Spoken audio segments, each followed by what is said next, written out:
जिले की हलचल। आकाशवाणी लखनऊ से प्रस्तुत है जिले की हलचल। आज सुनिए लखनऊ और प्रयागराज जिलों की हलचल। पहले सुनते हैं लखनऊ जिले की हलचल। आलेख और स्वर है मुमताज अली का। प्रधानमंत्री नरेंद्र मोदी ने 12 जुलाई 2025 को रोजगार मेले में 51,000 से अधिक नव नियुक्त अभ्यर्थियों को नियुक्ति पत्र प्रदान किया। वीडियो कॉन्फ्रेंसिंग के माध्यम से यह कार्यक्रम देश के 47 स्थानों पर आयोजित किया गया, जिसमें से लखनऊ भी एक था। लोगों को संबोधित करते हुए प्रधानमंत्री ने कहा कि यह दिन इन युवाओं के लिए भारत सरकार के विभिन्न विभागों में नई जिम्मेदारियों की शुरुआत का दिन है। उन्होंने विभिन्न विभागों में अपनी सेवाएं शुरू करने वाले युवाओं को बधाई दी और इस बात पर जोर दिया कि अलग अलग भूमिकाओं के बावजूद उनका साझा लक्ष्य नागरिक प्रथम के सिद्धांत पर आधारित राष्ट्र सेवा है। राजधानी लखनऊ के इंदिरा गांधी प्रतिष्ठान में केंद्र सरकार के विभिन्न विभागों में नौकरी प्राप्त करने वाले लोगों ने प्रधानमंत्री को सुना। यहाँ पर केंद्रीय वित्त राज्य मंत्री पंकज चौधरी ने कुछ युवाओं को अपॉइंटमेंट लेटर दिया। लखनऊ के रहने वाले अंतरिक्ष यात्री group captain Shubhanshu Shukla axiom 4 mission को पूरा करके पृथ्वी पर सुरक्षित लौट आए हैं। 15 जुलाई को धरती पर लौटने का सजीव प्रसारण शुभांशु के स्कूल में दिखाया गया। इस दौरान शुभांशु शुक्ला के पिता शंभू दयाल शुक्ला,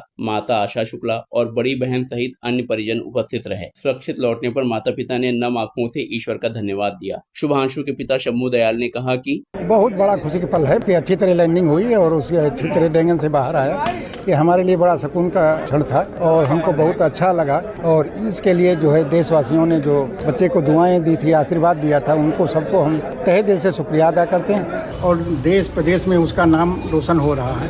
उस बच्चे के नाम से हम जो है अब जो है मतलब जो है हमारा परिचय होता है, तो ये हमारे लिए गौरव की बात है। बहुत अच्छा लगा। स्वच्छ सर्वेक्षण 2024-25 में प्रदेश की राजधानी लखनऊ को तीसरा स्थान प्राप्त हुआ है। 17 जुलाई 2025 को राष्ट्रपति द्रौपदी मुर्मू ने नई दिल्ली के विज्ञान भवन में लखनऊ को यह पुरस्कार प्रदान किया। प्रदेश के नगर विकास मंत्री AK शर्मा, लखनऊ की महापौर सुषमा खरकवाल और लखनऊ नगर निगम के पूर्व नगर आयुक्त इंद्रजीत ने यह पुरस्कार ग्रहण किया। केंद्र सरकार के आवासन और शहरी कार्य मंत्रालय ने इस कार्यक्रम को आयोजित किया था। पुरस्कार प्राप्त करने का श्रेय महापौर सुषमा खरकवाल ने लखनऊ की जनता और नगर निगम के कर्मचारियों की मेहनत को दिया। उन्होंने कहा कि देश में लखनऊ ने स्वच्छता रैंकिंग में तीसरा स्थान पाया है।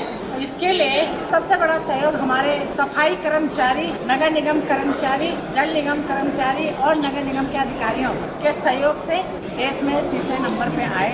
मैं बधाई देना चाहती हूँ लखनऊ की लोकप्रिय जनता को। ये पुरस्कार उनको समर्पित है। National action for mechanized sanitation ecosystem, जिसे नमस्ते के नाम से जाना जाता है, को लेकर नमस्ते दिवस का आयोजन राजधानी लखनऊ में विशेष कार्यक्रम के रूप में किया गया। इस अवसर पर केंद्रीय सामाजिक न्याय और अधिकारिता राज्य मंत्री BL वर्मा ने सीवर और सेप्टिक टैंक श्रमिकों को PPE किट और आयुष्मान कार्ड बांटे। श्री वर्मा ने वेस्ट स्पीकर के लिए हेल्पलाइन नंबर 14473 का बटन दबाकर शुभारंभ किया। कार्यक्रम को संबोधित करते हुए केंद्रीय राज्य मंत्री BL वर्मा ने कहा कि जिनको कोई नहीं पूछता था, प्रधानमंत्री नरेंद्र मोदी ने उन्हें पूछकर सम्मान देने का काम किया है। श्री वर्मा ने कहा कि नमस्ते योजना केवल एक योजना नहीं बल्कि एक संकल्प है, जिसके तहत देश में सीवर और सेप्टिक टैंक में काम करने वाले श्रमिकों को जीवन को सुरक्षित और सम्मानजनक बनाने की दिशा में ठोस कदम उठाए गए हैं। राष्ट्रीय मशीनरीकृत स्वच्छता इकोसिस्टम कार्य योजना, जिसको नमस्ते कहते हैं, इस योजना का शुभारंभ किया। आज नमस्ते योजना केवल एक योजना ही नहीं बल्कि एक ऐसा संकल्प है भारत में स्वच्छता, कार्यकर्ताओं की सुरक्षा,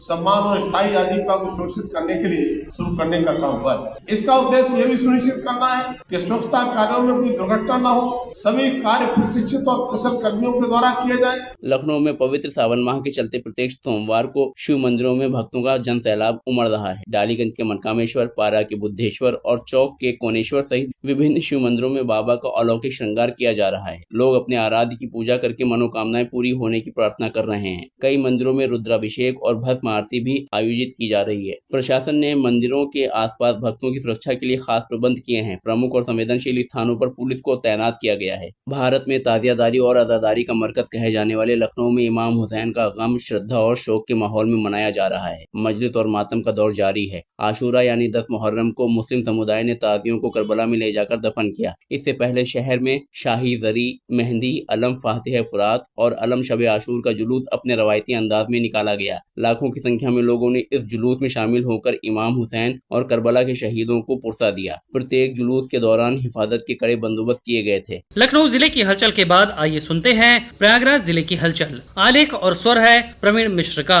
परिषदीय विद्यालयों में शैक्षिक गतिविधियों को बढ़ावा देने और किसी कारण से ऐसे छात्र जो स्कूल में प्रवेश पाने से वंचित रह गए, ऐसे बच्चों को स्कूल से जोड़ने के लिए 1 जुलाई से 15 जुलाई तक विशेष स्कूल चलो अभियान चलाया गया। प्रयागराज में स्कूल चलो अभियान की शुरुआत मुख्य विकास अधिकारी हर्षिका सिंह ने कंपोजिट विद्यालय आदर्श एलनगंज में नव प्रवेशित छात्रों को माला, रोली, टीका लगाकर उत्साहवर्धन करते हुए किया। इस मौके पर उन्होंने बच्चों को निःशुल्क पुस्तकें एवं स्टेशनरी का वितरण करते हुए शिक्षकों एवं अभिभावकों को अधिक से अधिक संख्या में नामांकन कराने हेतु प्रेरित किया। साथ ही मुख्य विकास अधिकारी ने स्कूल चलो अभियान रैली को विद्यालय से हरी झंडी दिखाकर रवाना किया और पर्यावरण संरक्षण एवं मातृत्व के महत्व को दर्शाते हुए एक पेड़ मां के नाम कार्यक्रम के अंतर्गत पौधारोपण भी किया। मच्छर जनित संक्रामक बीमारियों पर रोकथाम व नियंत्रण के लिए 1 जुलाई से विशेष संचारी रोग नियंत्रण एवं दस्तक अभियान की शुरुआत की गई। प्रयागराज में इस अभियान का उद्घाटन मुख्य चिकित्सा अधिकारी कार्यालय से सांसद फूलपुर प्रवीण पटेल द्वारा हरी झंडी दिखाकर किया गया। स्वास्थ्य विभाग, नगर निगम एवं बाल विकास की संयुक्त रैली को रवाना करते हुए इस मौके पर फूलपुर सांसद प्रवीण पटेल ने कहा कि वर्ष 2017 के बाद मुख्यमंत्री के निर्देशन में संचालित विशेष संचारी रोग अभियान एवं दस्तक अभियान के चलते दिमागी बुखार पर 100% नियंत्रण पाया गया तथा इसी क्रम में मलेरिया, फाइलेरिया, कालाजार के उन्मूलन में उल्लेखनीय उपलब्धि प्राप्त किया गया है। इसी माह प्रयागराज में चल रहे स्वच्छता अभियान को बड़ी उपलब्धि हासिल हुई। नई दिल्ली विज्ञान भवन में स्वच्छ सर्वेक्षण 2024-25 को लेकर आयोजित राष्ट्रपति पुरस्कार सम्मान समारोह में प्रयागराज के महापौर उमेश गणेश चंद्र केसरवानी ने सहभागिता की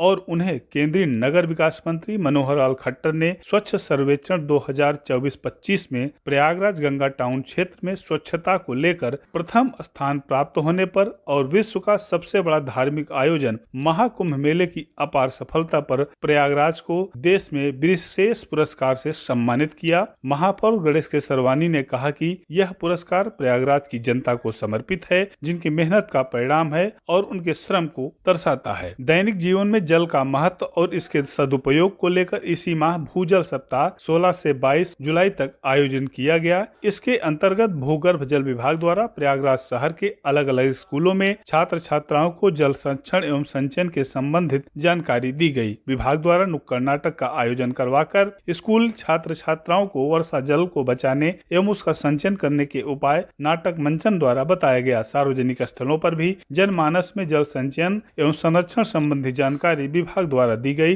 तथा पंपलेट का वितरण किया गया। प्रयागराज में 19 जुलाई को विकास भवन प्रयागराज स्थित सरस केंद्र सभागार में एक महत्वपूर्ण बैठक का आयोजन किया गया, जिसमें जनपद के समस्त ग्राम पंचायत विकास अधिकारियों ने प्रतिभाग किया। प्रशिक्षण में स्वच्छ भारत मिशन ग्रामीण के अंतर्गत SNA स्पर्श पोर्टल तथा स्वच्छ सर्वेक्षण ग्रामीण 2025 से संबंधित बिंदुओं पर विस्तार से जानकारी दी गई। प्रशिक्षण की अध्यक्षता जिला पंचायत राज अधिकारी प्रयागराज द्वारा की गई तथा तकनीकी मार्गदर्शन जिला सलाहकार स्वच्छ भारत मिशन ग्रामीण द्वारा प्रदान किया गया। प्रशिक्षण में उपस्थित अधिकारियों को SNA स्पर्श पोर्टल की कार्यप्रणाली एवं उपयोगिता के बारे में तकनीकी जानकारी दी गई। इसी माह राज्य मंत्री ग्राम्य विकास विभाग एवं समग्र ग्राम विकास ग्रामीण अभियंत्रण विभाग उत्तर प्रदेश विजय लक्ष्मी गौतम का दौरा प्रयागराज हुआ। इस दौरान इनकी अध्यक्षता में सर्किट हाउस के सभागार में ग्राम विकास विभाग के अधिकारियों के साथ ग्राम विकास विभाग के द्वारा कराए जा रहे विकास कार्यों की समीक्षा बैठक आयोजित की गई। बैठक में मंत्री विजय लक्ष्मी ने कहा कि सरकार की मंशा है कि सभी प्रकार की योजनाओं का क्रियान्वयन पारदर्शिता के साथ हो